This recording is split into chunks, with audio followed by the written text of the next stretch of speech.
예, 이제 두 번째 파트에 와서 제가 잠깐 한국은 어떻게 해야 될 것인가 이 말씀을 미국의 헌법에 의거해서 일단은 여러분들한테 소개시켜 드리고 그 다음에 이제 여러분들 그쪽은 이제 그 다음은 여러분들이 해야 할 일이라고 생각이 됩니다. 자, 그렇다고 그러면 미국의 헌법적인 근거는 뭐냐? 우리가 이렇게 아동학대에 대해서 강력한 법을 만들고 아동학대에 대해서 이렇게 관심을 갖는 이유 중에 하나는 첫 번째, 미국의 수정헌법 제14조에 뭐라고 그랬냐면 자녀 양육, 교육할 부모의 권리는 헌법이 보장하는 근본적인 자유에 의거했다는 얘기예요. 그러니까 이 교육이라는 것은 부모가 시켜야 된다는 얘기예요. 그래서 지금 캘리포니아에서 어떤 일이 벌어지냐면 이제 캘리포니아 공립학교 교사들이 모여서 뭐라고 얘기하냐면 아이들 교육은 우리가 할 테니까 부모들은 손을 떼라 이런 얘기를 해요. 그러니까 부모는 이제 전적으로 아이들의 교육은 우리가 할 테니까 그렇게 하라 그 얘기거든요. 근데 캘리포니아 교육법 법에도 그렇게 써 있어요. 아이들의 교육에 최종적인 책임을 져야 되는 것은 이 부모지 교사가 아니다는 얘기죠. 근데 이제 이 분위기가 뭐가 다르냐면 한국에 옛날에 저희가 한국에서 자랄 때는 교사 선생님들, 우리 학교 선생님들을 굉장히 존경했고 또 선생님들은 아이들 굉장히 정말 한 학생 한 학생 잘 가르치면서 물론 우리 시대 때는 상당히 많이 얻어맞고 교육을 받았지만 우리 나이 또래 보면요. 안 맞고 자란 사람이 없어요. 다 맞고 자랐다고 우리는. 근데 이제 맞고 자란 게 이제 대수다. 그 얘기는 아닌데, 실질적으로 그런 얘기예요. 근데, 미국에서는 아예 법을 제정해가지고 부모가 그 아이들 아동 교육의 책임은 책임은 부모다. 이렇게 얘기하는 거예요. 두 번째로, 수정헌법 제4조에 뭐 영장주의가 나왔는데 이게 뭐냐면 CPS도 영장 없이 아이를 데려갈 수 없으며 위반 시 수십억 원의 손해배상을 책임져야 된다 그런 얘기예요. 근데 이런 내용들을 이렇게 보면서 한국에서도 이런 구체적인 법률이 좀 통과돼야 된다 생각이 되어지는 것이 이걸 해야만 변호사든 판사든 검사든 간에 그 대한민국 헌법에 의거해서 이거를 주장할 수가 있잖아요. 근데 그 대한민국 교육법에 대해서는 제가 잘 몰라서 말씀을 못 드리겠지만은 지금 현재 일어나는 걸 봤을 때는 예를 들어서 어떤 그 단체나 아이를 데려가는 그 단체들의 생각과 우리 부모들의 생각하고 전혀 반대되고 부모의 생각이 전혀 정부에 전혀 반영이 안 됩니다. 반영이 안 되는 그런 상태 속에 있기 때문에 저도 이따금씩 이제 그 카톡을 받으면서 이제 함께 기도도 하고 그랬지만은 너무나 안타까운 것 같아요. 부모하고 자식이 떨어져 있는 것이. 근데 미국의 근본적인 얘기는 아까도 잠깐 설명드렸지만은 이렇게 상황을 봐서 만약에 아이들이 부모와 함께 있는 것이 더 스트레스를 덜 받는다 생각하면은 그 일을 주관하는 거예요, 판사들이. 그러니까 무조건 아이를 데려가는 게 아니라. 그래서 이제 그런 식으로 일을 하고, 그 다음에 Family First Prevention Service Act라고 해서 2018년도에 이게 통과됐는데, 이거 뭐냐면, 분리가 아닌 친부모 지원, 예방이죠. 먼저 사용하도록 법제화하고 강제 분리 건수는 감소한 추세다. 그러니까 어떻게 보면은, 미국에서 이런 그 정책을 피다 보니까, 아동학대가 상당히 줄었다는 얘기예요. 그래서 아동학대가 줄은 게 뭐냐면 실질적으로 미우나 고우나 부모가 더 아이들을 생각하지 다른 사람이 아이들을 더 생각하지 않는다는 얘기죠. 예를 들면 위탁 가정들 역시 자기네가 아이들을 사랑하기 때문에 하지만은 그것도 한계가 있는 거예요. 낳을 때부터 생부모들이 그러니까 우리가 부모 교육을 또 시켜야 되는 거예요. 부모들에게 아이들을 키울 수 있는 그런 법을 이제 가르쳐 주고 방법을 가르쳐 준다 그러면 얼마든지 이게 가능할 수 있다는 얘기죠. 자, 그래서 이렇게 보면은 이게 저거예요. 한국이 도입해야 할 핵심 방향을 한번 이렇게 잡아봤는데 뭐냐면 분리 후 24시간 48시간 안에 법원 판사 앞에 영장 재판 체제로 전면 전환해야 된다. 그러니까 이런 사건이 만약에 보고가 된다 그러면은 24시간 내지 48시간 안에 법원 판사가 이 일을 처리할 수 있는 그런 법이 통과가 돼야 된다 이런 얘기죠. 학대 의심 단계로부터 국선 변호인 녹음 녹취권 법제화, 이 얘기는 이 증거를 남기기 위해서, 자료를 남기기 위해서 이런 것이 허용이 되어야 된다 이런 얘기고, 크리스천 법조인, 변호사, 검사, 판사의 비영리 단체 연대 구성이 절실하게 필요하다는 얘기예요. 저희 태평양 법률협회의 그 구성원을 보게 되면요, 위에서부터 아래까지 뭐 위아래는 없지만 모든 사람들이 상임 변호사하고 스텝 변호사들 사이에서 이 모두가 다 검사 출신이 많습니다. 근데 검사 출신이 많은데 검사 출신들이 이런 걸 알기 때문에 얼마든지 가정을 위하고 아이들에게 어떤 방법이 더 중요한지를 이거를 강조를 하고 있어요. 그러면 될 수만 있으면, 그러니까 조건은 될 수만 있으면 부모들에게 아이들을 맡기는 거. 그게 가장 최고의 그 우선권이고, 그 다음에 그 부모가 재활할 수 있는 그런 분위기가 없다 그러면은 그 다음에 위탁 가정으로 남긴다는 얘기죠. 그래서 지금 위탁 가정의 그 활동력이 상당히 높다는 얘기를 제가 좀 여러분들한테 말씀을 드리고 싶은 거예요. 그 다음에 가난 일시적인 궁핍으로 인한 방임은 아이를 뺏을 이유가 아니라 돈과 자원을 지원하는 것으로 그런 영역으로 이게 돼야 된다는 얘기죠. 그래서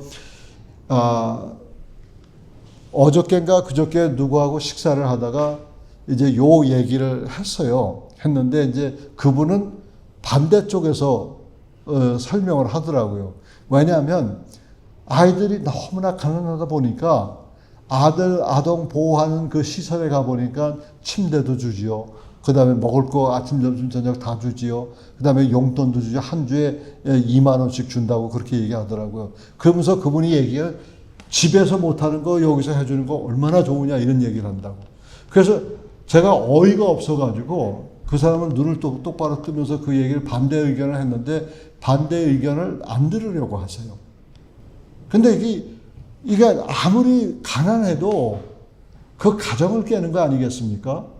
그러니까 이제 미국의 성소수자들이 위탁 가정을 하는 이유 중에 하나가 바로 그런 거예요. 자기네들이 위탁 가정을 함으로 인해서 많은 사람들로 하여금 성소수자로 만드는 그런 목적을 가지고 있는 거예요.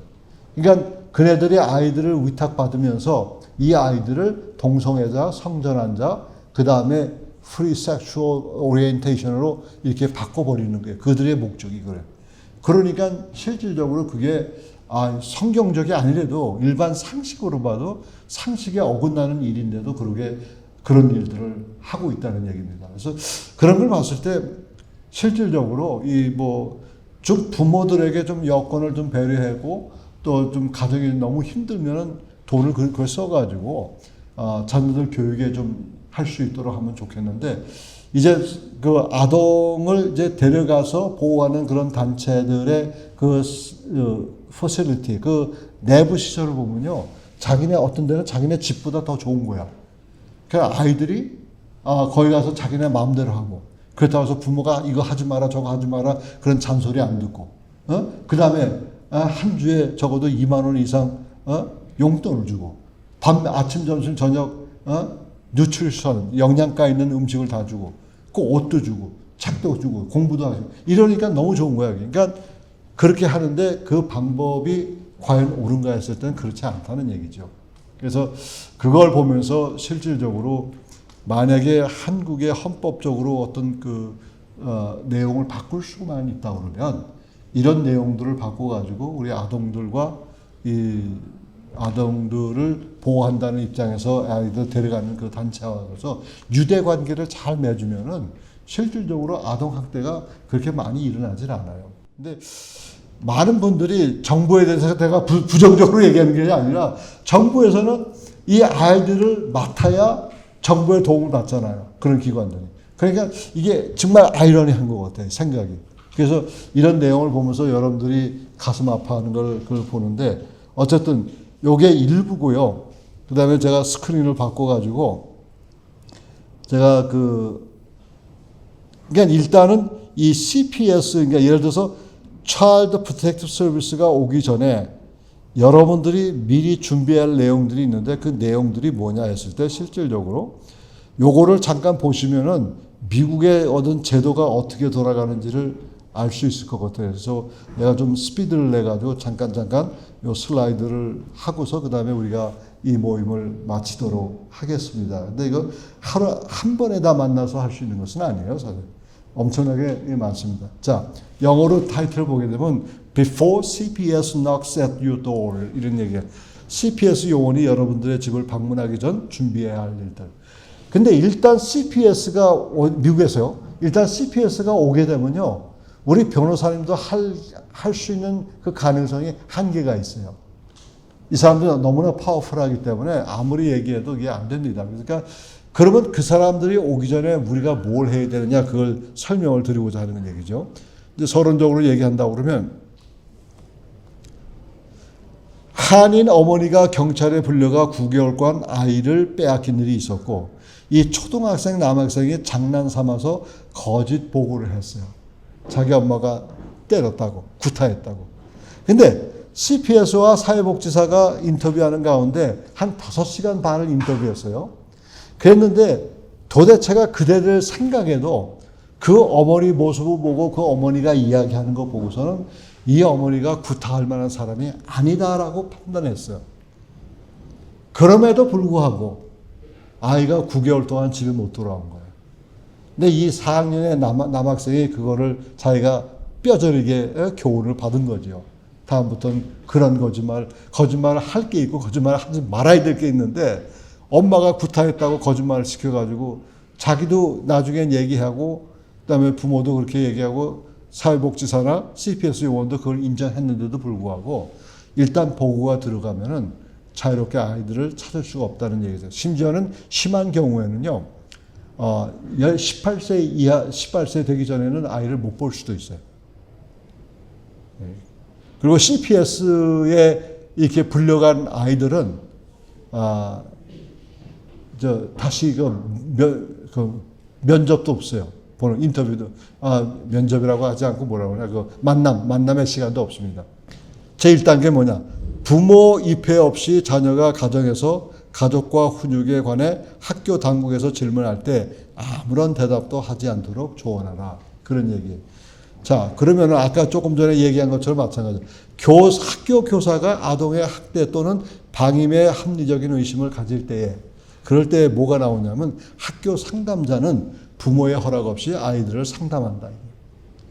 자, 우리가 말괄량이라고 얘기하잖아요. 말괄량은 여자아이들이 이제 영어로는 탐보이라고 얘기하는데 굉장히 활발적이에요. 근데 이 활동적인 아이를 가지고 뭐라고 얘기하냐면 너는 원래 태어나기 전에 남자였는데 여자로 태어났기 때문에 그런 거다 이렇게 얘기하는데 여러분들 생각해보세요. 말괄량이라고 티네이저 때 10대 때 말괄량이들이 뭐 20대 30대 가도 말괄량입니까? 아니잖아요. 그때는 10대 때 잠깐 그들의 생각이 그렇다는 거지 그게 아닌데 자녀들에게 상담자나 복지사와 이야기하지 말 것을 주의시켜라. 그러니까 예를 들어서 이제 아이들한테 비밀을 보장하라는 얘기가 아니라 우리의 가족의 개인적인 얘기를 하지 말라는 얘기죠. 그러니까 필요한 것만 얘기하라는 얘기야. 불필요한 얘기 하지 말고. 근데 이제 학교에 있는 공립학교에 있는 교사들은 그 상담사는 어떤 때는 네 아버지 뭐 하는 사람이니 이렇게 얘기한다고. 그 돈은 얼마 버니? 1년에 인컴이 얼마나 들어오니? 그리고 종교가 뭐니? 이거 물어보는데 아이들은 모르고 막 줄줄줄 얘기하잖아요. 그럼 만약에 기독교인이라 그러면 얘네들이 사각경 끼고 보는 거예요. 그러니까 그런 얘기를 왜 하느냐, 하지 말라는 얘기죠. 아이들한테 얘기해서 만약에 그런 거 얘기할 때는 실질적으로 부모한테 먼저 얘기하라. 그런 얘기죠. 교회 목사, 청소년 지도자, 전도사에게 연락하도록 가르치라. 이 얘기는 일단 아동 학대가 보고가 되면요. 부모는 한마디도 못해요. 할 수도 없고. 그러니까 이 할 수 있는 것은 교회 목사나 청소년 지도자, 전도사에게 연락하라는 그런 얘기죠. 근데 미국은 아직도 그 목사에 대한 또 전도사나 학생 지도자에 대한 그 권위가 서 있습니다. 그렇기 때문에 그네들의 말은 전적으로 잘 들어요. 이 정부가. 그러니까 이제 아이들이 억울하게 누명 쓰고서 아동학대로 이제 보고되잖아요. 그랬을 때에 부모 말은 전혀 안 들으니까 그러면 교회 목사님이나 청소년 지도자한테 이제 그걸 문의하라 그런 얘기죠. 그 다음에 집안 형편, 부모, 직업, 종교 등등에 대해 일체 대답하지 않도록 하라. 이게 언론의 자유, 언론 표현의 자유라는 게 바로 그거예요. 미국 헌법 제1조 1항에 우리는 자유인이기 때문에 나에게는 종교 자유와 언론의 자유와 언론 표현의 자유가 있어요. 그러면 그대로 있는 가운데, 그런 가운데서도 내가 대답 안 해도 될 일이 있다는 얘기죠. 그 얘기는 다시 뒤집으면. 그러면 경찰이 뭐라고 얘기했을 때 내가 대답 안 하고 I need a lawyer. 네? 내가 법조인이 필요합니다. 그렇게 얘기하면 한마디만 하면 끝나는 거예요. 왜냐하면 그네들이 경찰에 집요하게 이런 질문 저런 질문 했을 때 물론 예를 들죠. 이제 내가 교통법규를 어겼을 때는 그거는 뭐 얼마든지 하죠. 근데 이것이 발전돼 가지고 형사법으로 넘어갈 때에 불필요한 얘기를 하지 말라는 얘기예요. 그건 다 여러분들한테 손해가 된다는 얘기예요. 두 번째로 홈스쿨을 하지 않을 경우 학대 또는 방임의 합리적인 의심을 최소화하기 위해서 자녀의 교사 및 교직원과 긍정적인 관계를 유지하라 했어요. 자, 여기서 몇 가지 내용인데 학교 담임, 이제 여기는 담임 선생님이 거의 모든 걸 다 가르치죠? 그런가? 근데 미국에는 그렇지 않아요. 그 과목마다 선생님이 달라요. 근데 홈 티처가 있어. 홈룸 티처가 있습니다. 그분이 이제 한국말로 얘기하면 담임 선생이에요. 근데 담임 선생과 좋은 유대 관계를 맺으라고 했을 때 이게 무슨 얘기를 하냐면 자주 뭐 그 사람들한테 선물 주고 뭐 그건 완전히 안 돼. 그렇게 하면 안 되고 뇌물 주면 안 되고 이야기하고 자꾸 찾아가는 거예요. 그래서 학교 교육에 대해서 부모가 적극적이라는 것을 알릴 필요가 있다는 얘기예요. 그러니까 한국 부모님들이 이제 미국에서 얘기해요. 한국 부모님들 한 가지 잘못한 게 뭐냐면 학교에서 행사가 있으면 참석을 안 해. 일 바쁘다는 이유로 하면 참석을 안 해요. 그러다 보니까 이 홈 티처들이 아이들을 이렇게 관리하는 가운데서 이 아이는 학부모가 이 아이의 삶에 별로 인트레스트가 없구나. 그러면 일단적으로 그렇게 생각이 그쪽으로 들어가면은 아동학대 쪽으로 이게 발전돼 버리는 거예요. 네? 그러니까 이제 저도 그 존재의 한 사람이었어요. 우리 아들이 셋이 있는데 걔네들이 뭐 오케스트라하고 무슨 운동하고 그럴 때 한 번도 안 찾아갔어요. 그러니까 나 그거 보면서 애들이 아직까지도 그 얘기해요. 아빠 내가 오케스트라 연주하는데 아빠는 한 번도 안 왔다고. 그리고 내가 라크로스라고 그 운동 경기 게임이 있는데 그거 할 때 큰애는 그거 열심히 했는데 그거 할 때 아빠가 안 갔다고 그런 얘기를. 그게 가슴 아픈 얘기죠. 야, 내가 목사기 때문에 니네가 봐줘야 되지 않느냐, 뭐 그런 얘기 하는데, 일절 없어요. 목사이기 전에 그들의 아버지인데 그 일을 못한 거라는 얘기. 학교에서 기능이 필요하고요, 학교에서 기능 필요가 있을 때 채워라, 힘쓰라 있는 얘기인데, 학교에서 기능이 필요했을 때 학부모가 그 기능 기부를 하잖아요. 그건 그거보다 더 파워풀한 게 없습니다. 네? 학교에서 보조원으로 협력하라 했는데 지금 현재 미국 공립학교에서 예산이 상당히 줄었어요. 그래가지고 학생들이 학용품이니 일절 책까지도 다 사가지고 가야 돼. 네? 그런데 보조교사를 다 잘라버렸어요. 예산 때문에. 그러니까 담임 선생님이 가르치기도 하고 공작이나 이런 거, 크래프트도 이제 해야 되는데 이게 어떤 일이냐면 지금 무슬림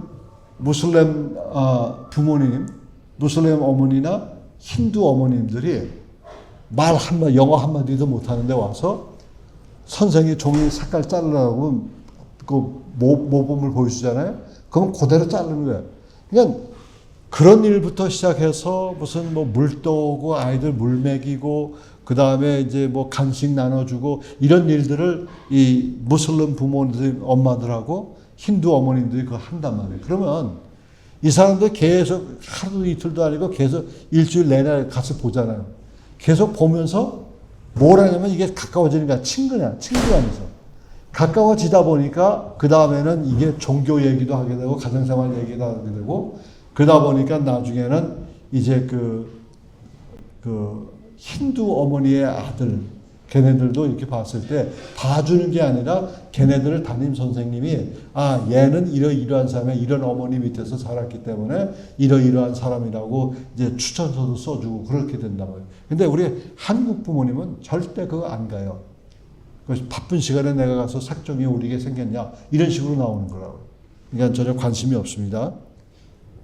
한국은 그렇지 않겠지만은 제 3단계는 뭐냐면 지역 교회에서 활동적으로 섬기라. 이거는 여러분들 제가 미국에서 있는데 미국에서는 믿지 않는 사람도 교회 와서 굉장히 활동적으로 역사하는 일이 많아요. 미국 사람들 가운데는. 그래서 그러다 이제 믿음 갖게 되죠 나중에. 근데 여기서는 믿음이 목적이 아니라 내가 인근 지역 교회에서 활동적으로 하면서 그 사람들하고 유대 관계를 계속 맺고 있다는 그런 얘기. 그러면 나라는 존재가 문제가 생겼을 때에 나를 대신해서 그 사람들이 나를 백업을 해준단 말이에요. 제가 미국 시민권 인터뷰를 갔는데 그때만 해도 증인을 2사람 데려가야 돼요. 그러니까 증인 2사람 데려가야 되는데 아무도 모르는 사람, 쌍판 모르는 사람은 어떻게 데려갑니까? 근데 우리가 미국에 이민 가서 첫 번에 간 것이 거기 인근에 있는 교회예요. 우리 아버님이 선지께서 믿음은 없으셔도 우리 아이들을 좀 교회에서 잘 양육시켜야 되는 그런 생각이 있어가지고 예수 믿지 않는 가운데서 교회를 출석했단 말이에요. 근데 그렇게 하다 보니까 그 교회에서 제가 시민권을 받는다고 그랬더니 너가 왜 증인이 필요하지? 그래서 내가 증인으로 발런티어 한다. 그 사람 2사람씩 나온 거예요. 근데 그 사람들이 나를 태워가지고 그 LA 다운타운에 그 복잡한 그 다운타운에 가가지고 그 법원에 서가지고 선서하고서 이 사람은 분명한 사람이다. 이런 얘기예요. 그건 교회밖에 안 해줘요. 다른 사회단체에서 그렇게 해주는 일이 없습니다. 자, 주일학교 청소년 그룹을 통해서 긍정적인 역할 모델을 관계를 발전시킬 수 있다. 이 얘기는 이게 기독교인밖에 할 수가 없는 거예요. 예? 사회 어느 단체 가도 학생들을 지도하는 데 있어. 뭐 YMCA도 뭐 기독교 단체라고 하지만 YMCA 자체가 뭐 별로 그렇게 기독교적인 생각을 하고 있지 않아요. 그렇기 때문에 각 교회가 이 일을 감당해야 된다고 생각을 합니다. 그래서 교회 목회자, 청소년 지도자 및 교인들이 부모를 대신해서 대변한다. 이게. 그러니까 일단 차일드 어뷰즈 케이스가 일어나면요. 부모는 말할 권리가 없어도 하나도 없다는 거예요. 근데 이 부모에 대해서 캐릭터 윈니스라고 영어로는 얘기하는데 그 캐릭터 윈니스 할 수 있는 사람은 목사님이나 교회 장로님, 집사님, 권사님 이런 분들이란 말이에요. 이런 분들이 한마디 두마디 해놓잖아요. 그러면은 판사가 봤을 때 이 사람의 어떤 성품이나 이런 것이 인증된 사람이 아닌가 이렇게 생각이 되어지는 거예요. 네? 그래서 그런 내용이고 그 다음에 보면은 목회자가 부모, 자녀, 청문회에서 사회복지사에게 성격 증인 이게 된다. 그리고 일단 CPS가 보게 되면 부모의 증언은 전혀 반영이 안 된다. 이것이 여러분들이 생각해야 될 네 번째 단계는 제가 빨리 갈게요. 어떠한 경우에도 공개적 차별을 사용하지 마라. 신체적 차별의 사용은 합법적이지만 CPS의 자녀를 잃을 위험이 높다는 얘기예요. 그러니까 미국에는 그게 있어요. 사랑의 주걱이라는 게 있습니다. 이게 주걱같이 생겼어요. 이게 주걱같이 생겼는데 바쁘는 주걱같이 생겼는데 거기다 사랑의 매라고 이렇게 썼다고요. 그거 가지고 이제 애들 치는데 볼기를 칩니다. 되게. 근데 판사가 물어봤을 때 네가 체벌했을 때 언제 했느냐 그게 중요한 거예요. 그러면 사건이 터지자마자 만약에 체벌했다면 아이에게 생명의 위협이 있다는 얘기예요. 왜냐하면 그 아버지나 엄마의 그 성질이나 성격이 화가 난 상태이기 때문에. 근데 만약의 경우에 하루 이틀 지난 후에 아이들한테 체벌을 했다. 그 정상 참작이 돼요.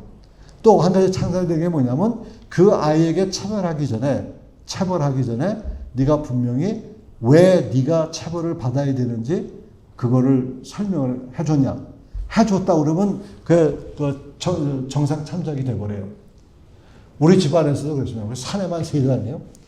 아이들이 자랄 때 얼마나 힘들게 했는지 몰라요. 그래서 한 번은 아이들 불러놨어요. 불러놓고서 그 제목을 한 10가지 제목을 썼어. 뭐 하면 안 되고 뭐 하면 쭉 썼는데 거기다가 자기네들 보고 쓰라고 그랬어요. 자, 만약에 아빠한테 거짓말하면 몇 대?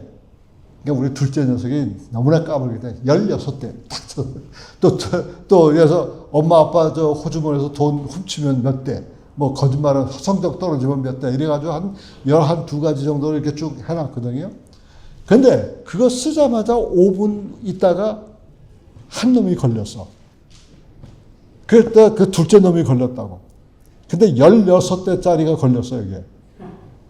그래가지고 그녀를 엎드려 뻗쳐가지고 이제 그 소파에 엎드려 뻗쳐 해가지고 집안에 나무로 이렇게 담을 싼 게 있습니다. 이게 2x4라고 얘기하는데 그게 이제 썩은 나무가 하나 있어. 그래서 그 부러진 게 그 주워다가 엎드려 뻗쳐 해놓고서는 세라고 그랬어요. 그러니까 한 3대는 무지무지하게 아프게 때렸어. 그 다음에 이제 툭툭 건드리면서 16대까지 다 했단 말이에요. 그랬는데, 그 다음에 이제, 이런 세 녀석이 딱 방 안에 들어가더니, 뭐, 수군수군에 가서 뭐 작당을 한 거야. 그래서 작당한 다음에 나중에 나가서, 아빠가 그래서, 그랬더니, 우리 다시 하자, 이게. 다시 조정하자. 그 멤버를 다시 조정하자는 얘기. 그래, 해라. 그래서 그 제목에 대한테 무조건 다 한 대씩이야, 다.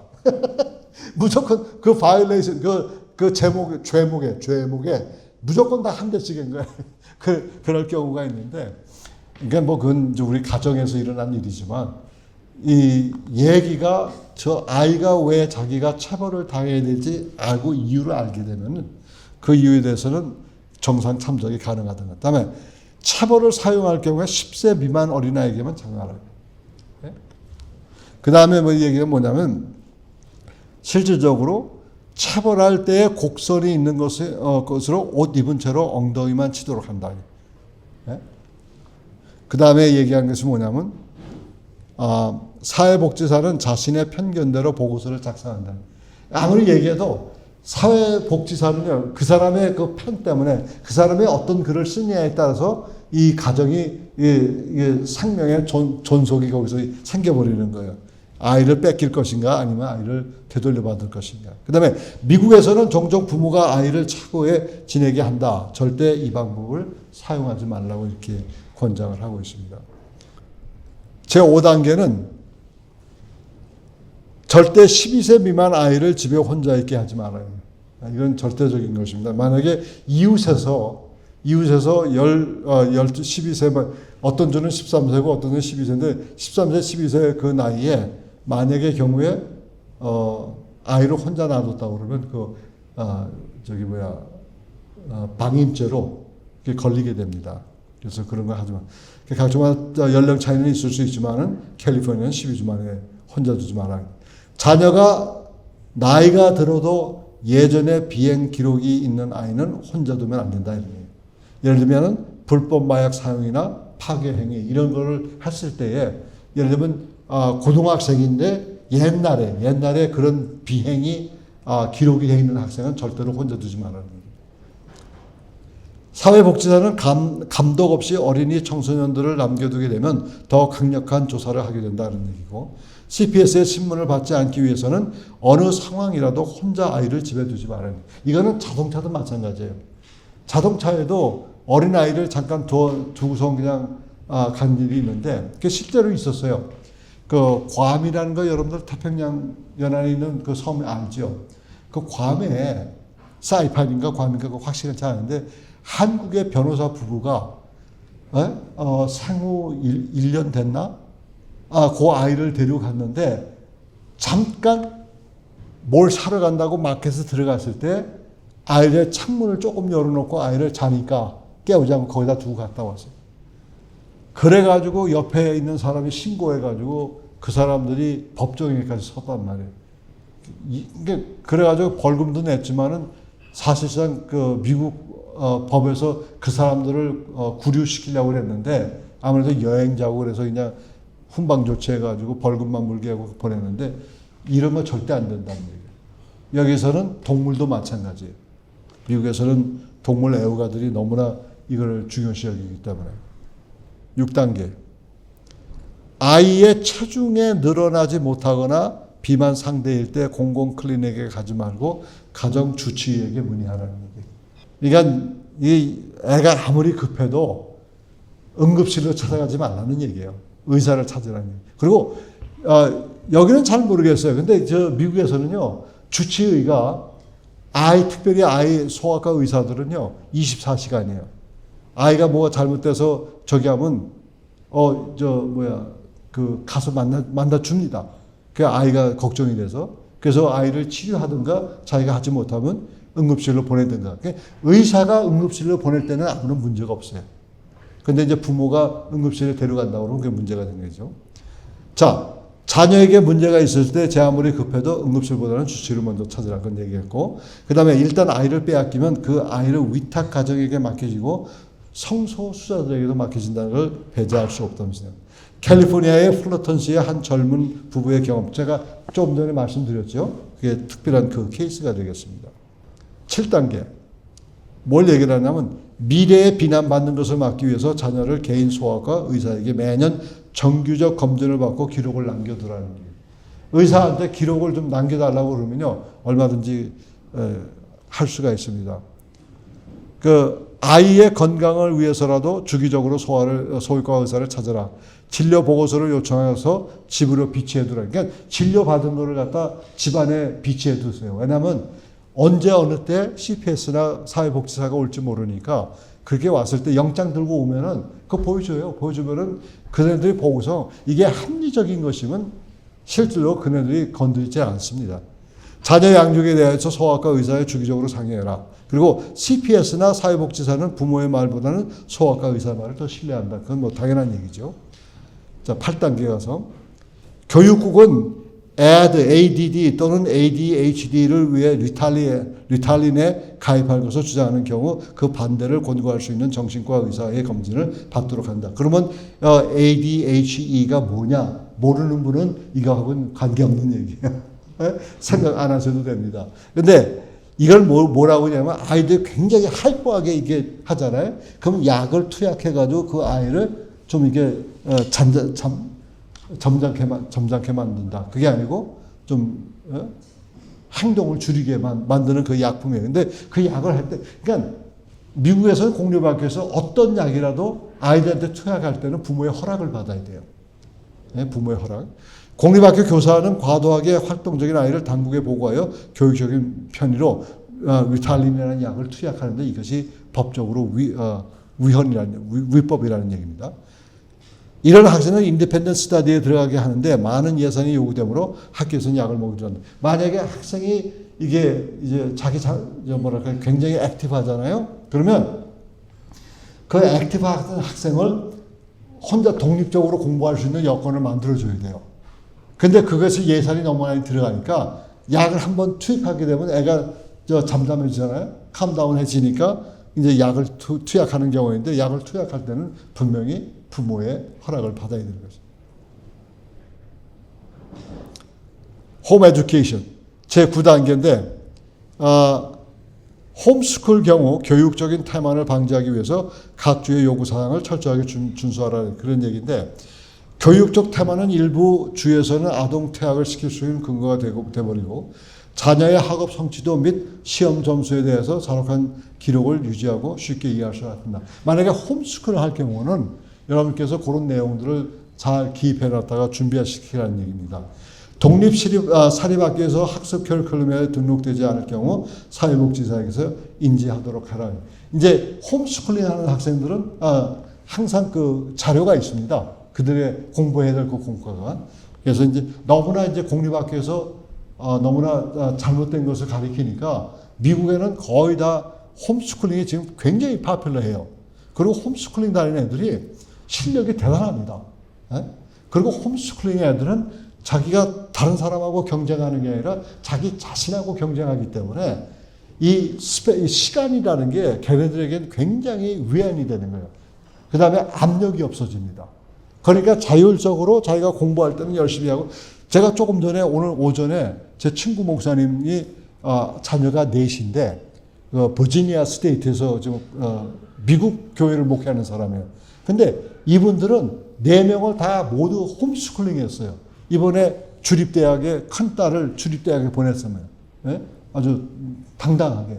그것도 주립대학에 그 바이올로지 속에서 브레인 연구과를 들어가는 거예요. 그게 앞으로 창창하다는 얘기예요. 그러니까 한국에서도 이제 홈스쿨에 대해서 좀 생각을 좀 해봐야 되지 않을까 그런 생각을 하는 겁니다. 그래서 이제 여러분 이제 대안학교하고는 조금 달라요. 그래서 검정고시를 통해서 대학 들어갈 수 있는 그 실력을 하는데 요즘에는요, 이 미국도 그렇고 유럽도 그렇고 그 학교 시스템이 실력 시스템으로 돼버렸어요.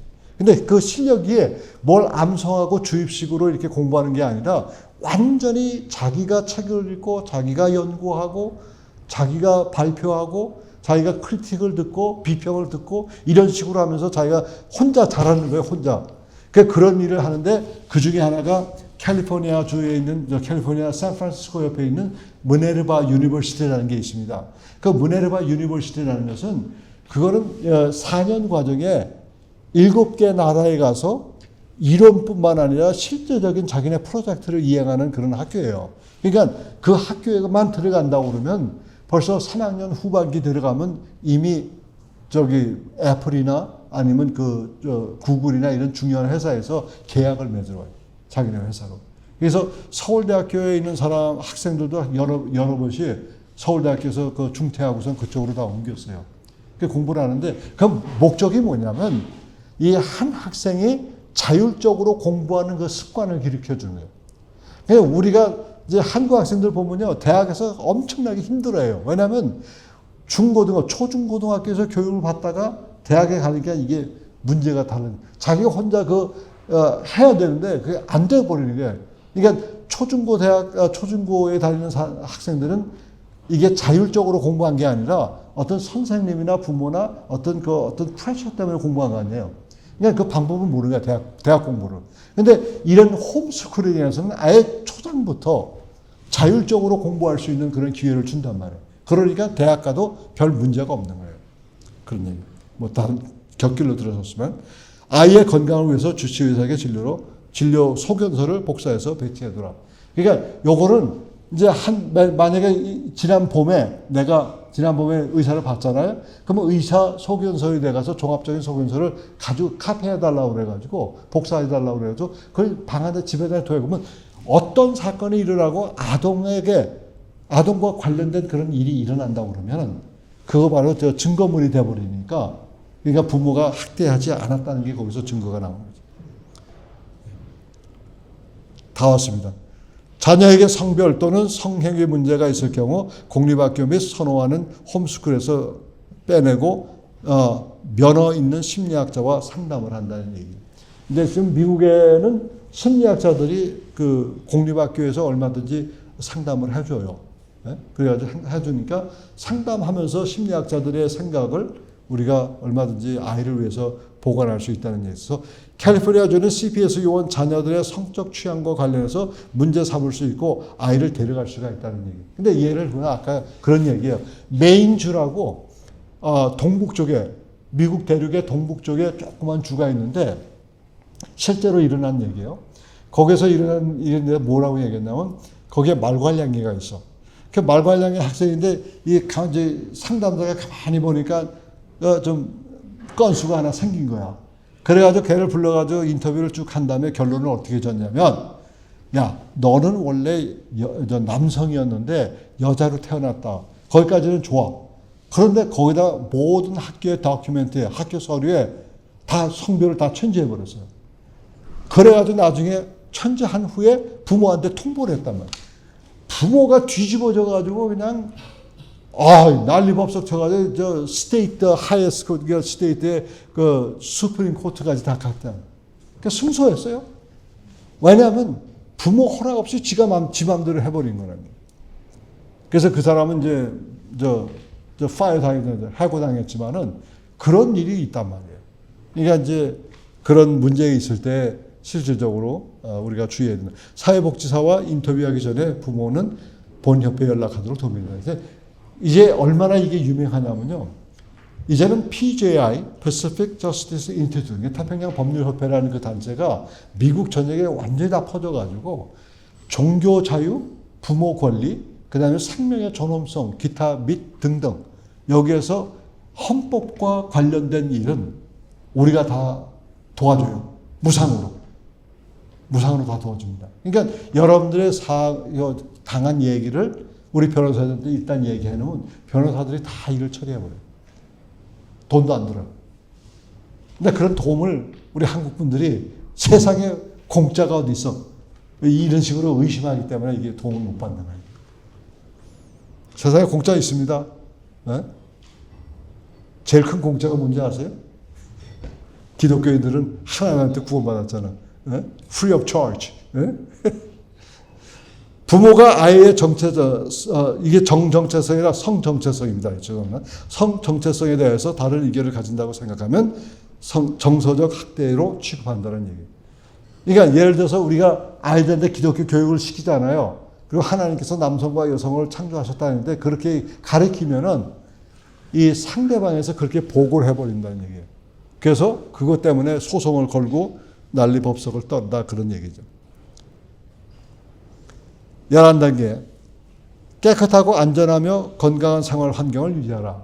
그러니까 이게 홈스쿨링 하시는 분 특별히 이런 얘기를 많이 하는데 아동 교육에 대한 수업을 듣거나 양질의 육아를 다루는 책을 읽고 집에다 비치해두라는 게 요즘에는 웬만한 가정은 아동 그 착이라든가 아동 훈육에 대한 그 책들을 많이 집안에 비치해 두는 것 같아요. 우리 젊은 부부들이. 그건 참 좋은 생각이라는데 그 다음에 건강한 식단을 프로그램을 준비하라 이래요. 우리는 옛날에 뭐 건강한 식단 준비하라 그런 말도 안 되는 소리야. 그건 완전히 우리 못 먹었으니까 우리 세대 못 먹었으니까 뭐라도 주면 먹는데 요즘은 그렇지 않은 것 같아요. 그래서 그런 내용이에요.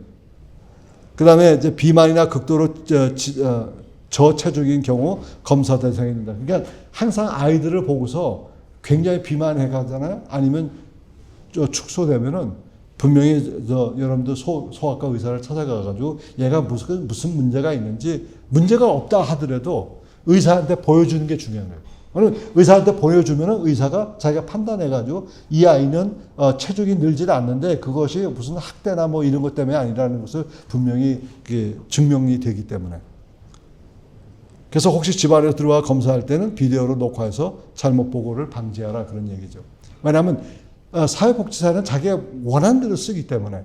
그래서 만약에 영장을 가지고 이제 집안에 수색을 하게 되면은 아예 카메라를 다 찍어요. 그 사람의 한 행동을.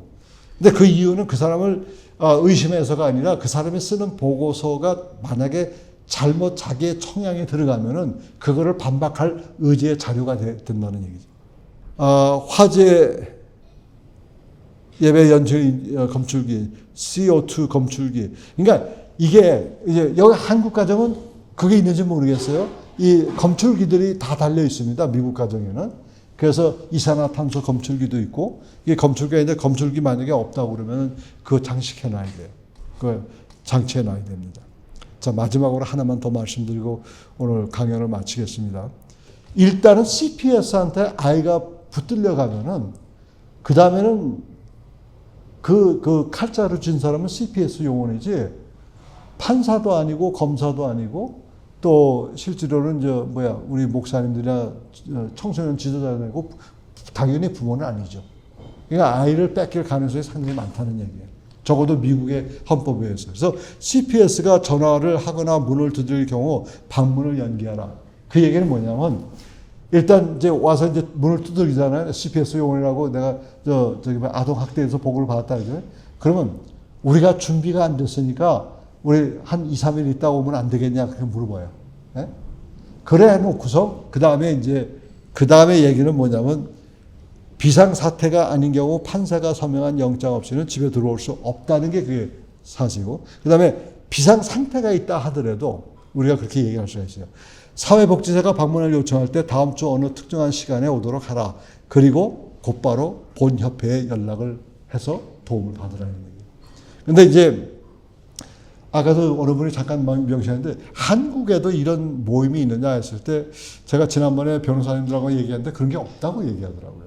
그러니까 한국의 변호사님들을 제가 폄하하는 건 절대 아니에요. 근데 정말 사회적으로 이렇게 어려움을 당하는 사람을 도와줄 수 있는 그런 걸 해줄 수 있는 사람이 없는 거예요. 근데 저희 태평양 법률협회는 모든 사람이 이제 직원만 빼놓고서는 모든 변호사는 다 재능 기부하고 있어요. 그런데 이제 소송을 하다가 이기잖아. 그러면 모든 돈을 컴펜세이션을 받잖아요. 그럴 때는 그때는 이제 변호사님들에 들어갈 그 금액은 다 드리는 거죠. 그래서 제가 얘기했듯이 만약에 25,000불, 연 25,000불만 준비가 되면은 그 헌금하신 분이 원하시는 도시에 우리 사무소를 얼마든지 세워줄 수 있다는 얘기예요. 지금 우리 협력 변호사가 1,000명이 넘는다 그랬어요.